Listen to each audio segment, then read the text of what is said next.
जय माई की मित्रों, कैसे हैं आप सब। आशा करती हूँ आप सब स्वस्थ होंगे, मस्त होंगे, प्रसन्न होंगे। माई रानी और भोले बाबा की कृपा आप सब पर बनी रहे। तो आज का इस वीडियो का टॉपिक है कि मंत्रों के जाप से क्या होता है। मंत्रों के जाप से क्या हमें सिर्फ लाभ होता है या कोई हानि होता है। तो जैसा कि हम जानते हैं कि माँ काली कलयुग में एक जागृत देवी हैं और उनकी मंत्रों के जाप से उनकी जो ऊर्जा है वो बहुत ही तीव्र, बहुत ही जल्दी मिल जाती है। ठीक है, लेकिन कभी कभी क्या होता है कि कुछ नेगेटिव इफ़ेक्ट्स भी होते हैं, क्योंकि ये जो हमारी एनर्जी बॉडी है, हमारा जो शरीर है, इसमें कुछ नेगेटिव एलिमेंट्स होते हैं। ठीक है, तो जब लगातार माँ के मंत्रों के जाप से हमारे शरीर में ऊर्जा उत्पन्न होती है तो हमारे शरीर के अंदर में जो नेगेटिव एलिमेंट्स हैं उनको धीरे धीरे नष्ट किया जाता है। ठीक है, जब भी हमारा जो मूलाधार चक्र जागृत होता है, कुंडलिनी चक्र जागृत होता है, तो हमारे शरीर के जितने भी नेगेटिव एलिमेंट्स, नकारात्मक जो भी चीज़ें रहती हैं, उनको ख़त्म किया जाता है और उसका इफ़ेक्ट हमारे शरीर पे, हमारे आसपास की चीज़ों पे पड़ता है। तो कुछ लोग कहने लगते हैं कि ये तो माँ काली की पूजा से होता है, लेकिन नहीं, ये सोच गलत है। ये माँ काली की पूजा से नहीं होता है। माँ काली स्वयं में ही एक जागृत देवी हैं, तो वो बहुत जल्दी आपको पॉजिटिव इफ़ेक्ट्स देती हैं। और जब ये इफ़ेक्ट्स, उनकी ऊर्जा आपके शरीर के साथ में जुड़ती हैं, तो वो धीरे धीरे करके आपके मतलब आपसे जुड़ी हुई हर नकारात्मक चीज़ों को ख़त्म करने लगती है। जिससे क्या होता है कि जितनी भी नकारात्मक चीज़ें होती हैं वो उभर उभर के सामने आती हैं। तो आपको ऐसा लगने लगता है कि ये तो माँ के मंत्रों के जाप के कारण होता है, लेकिन ऐसा नहीं है।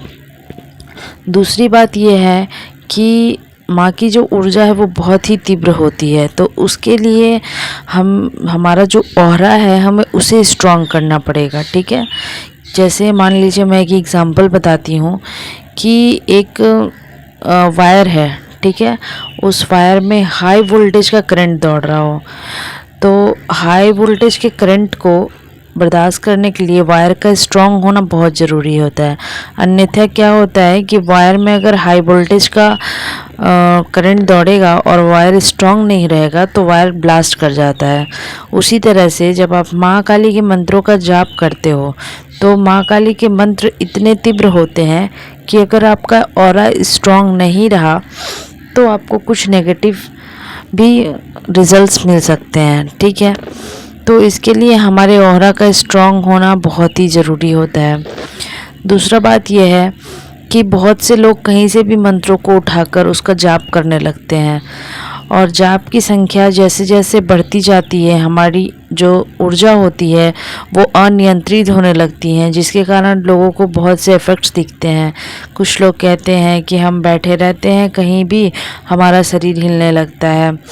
ठीक है, हमें तो ऐसा होता है, हमें तो वैसा होता है, हमें भय होता है। तो ये सब इसीलिए होता है क्योंकि आप बिना गुरु के परामर्श के कहीं से भी कोई मंत्र उठा के उसका जाप स्टार्ट कर देते हो।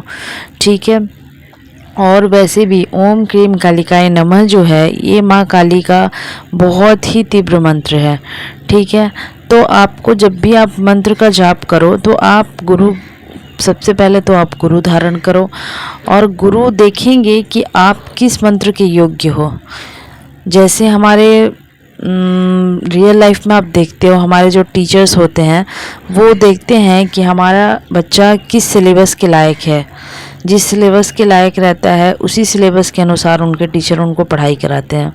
ठीक उसी प्रकार पूजा पाठ में भी, भक्ताई लाइन में भी हमारे जो गुरु होते हैं हमारी योग्यता के अनुसार हमें मंत्र देते हैं। ठीक है, मान लीजिए कि कोई 4th क्लास का बच्चा है, ठीक है, हम उसे MA, BCom, PhD का सिलेबस उठा के दे दिए, तो क्या ये उसके लिए सही रहेगा? नहीं रहेगा।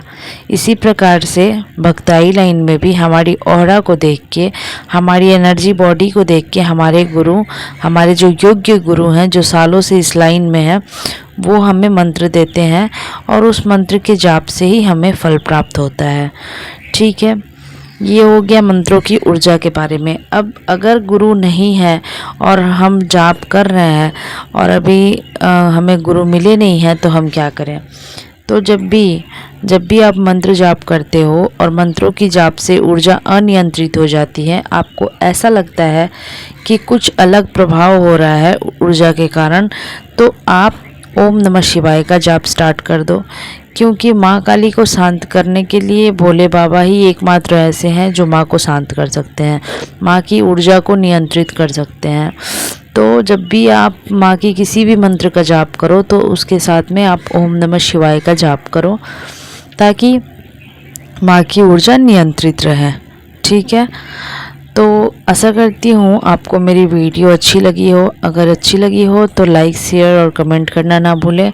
और अगर आप मेरे चैनल पे नए हैं तो मेरे चैनल को सब्सक्राइब करें, ताकि आने वाली नेक्स्ट वीडियो की नोटिफिकेशन आप तक जा सके।